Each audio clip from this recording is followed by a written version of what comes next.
enter a world where mystery and murder are everyday life for some. Join us as we examine some of the creepiest true stories ever to have been told. As always, thank you so much for listening. I'm your fearless host, Sam Roper. Prepare as you may to enter the world of dark matters.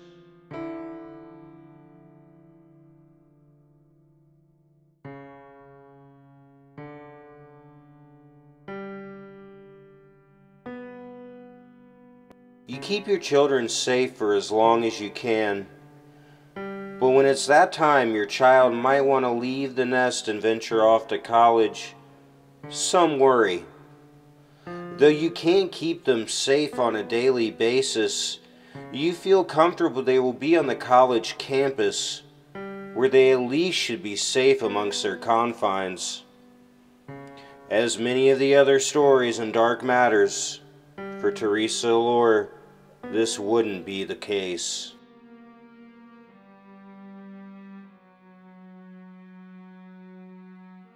In November 1978, 19-year-old Theresa Allure was attending the Champlain College, Lennoxville, in the eastern township of Quebec. Students were getting ready for the weekend, and it looked to be a warm one. Allure had her pick of social events, but decided instead to catch up on her studies. Allure lived in a residence only 5 miles from campus. As she left school that day, nobody seemed to notice for the very few left around.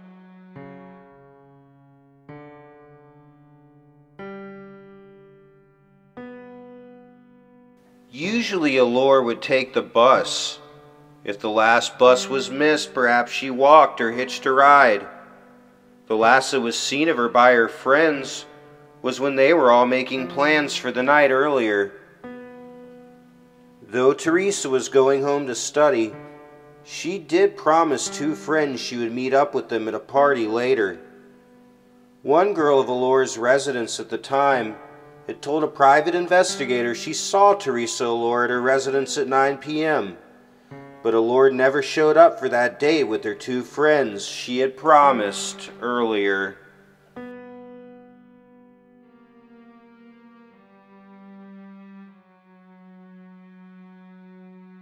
Like most of these disappearances, it was first seen as a runaway case.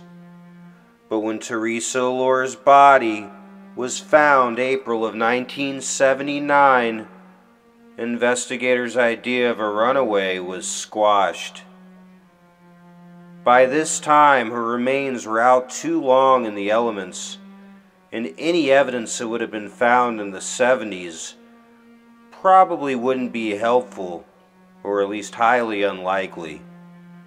Though investigators' initial thought was drug overdose, though unusually unwarranted, the coroner's official report would later suggest strangulation.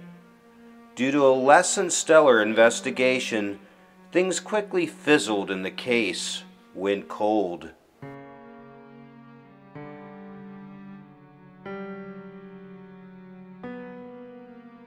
Thankfully, in 2002, with the help of family and friends, particularly Patricia Pearson, who put a series of articles about Theresa in Canada's National Post.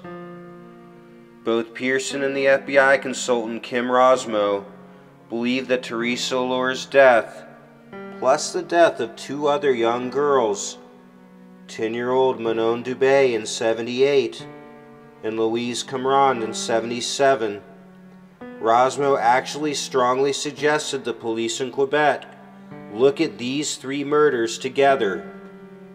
But the police continued to treat the murders separate, even though Rosmo was the reason Vancouver police started the task force of missing women in Vancouver's downtown east side, eventually capturing and prosecuting Robert Pickton. For many of those disappearances, Robert Pickton is believed to have killed upwards to at least 26 women. Between 1983 In 2002, he went on a murderous rampage. He was a multimillionaire pig farmer. He fed the bodies to the pigs, leaving no remains, leaving no cleanup, and leaving no evidence. For Theresa, Manon, and Louise, closure for the senseless murders have not yet come. Theresa's brother was 14 when she was murdered, and he has spent his life trying to solve this case. Now, 38 years later, the police have finally decided to reopen the case and help Theresa's brother so he won't be fighting the battle all alone. We can only hope with their efforts, both parties can take what little evidence hasn't been destroyed by the authorities and put the pieces together to stop a possible serial killer on the loose and to solve the murder of Theresa Allure. Thank you as always for listening. I'm your fearless host, Sam Roper. Be sure to like us on Facebook.com/DarkMattersBelieve. And I'll see you next time as we delve into more Dark Matters. If you have a true, dark, and disturbing story that you'd like to share, message me on Facebook or send me an email at officialdarkmatters@gmail.com. As always, thank you for listening. I'll see you next time as we dig deeper into more Dark Matters.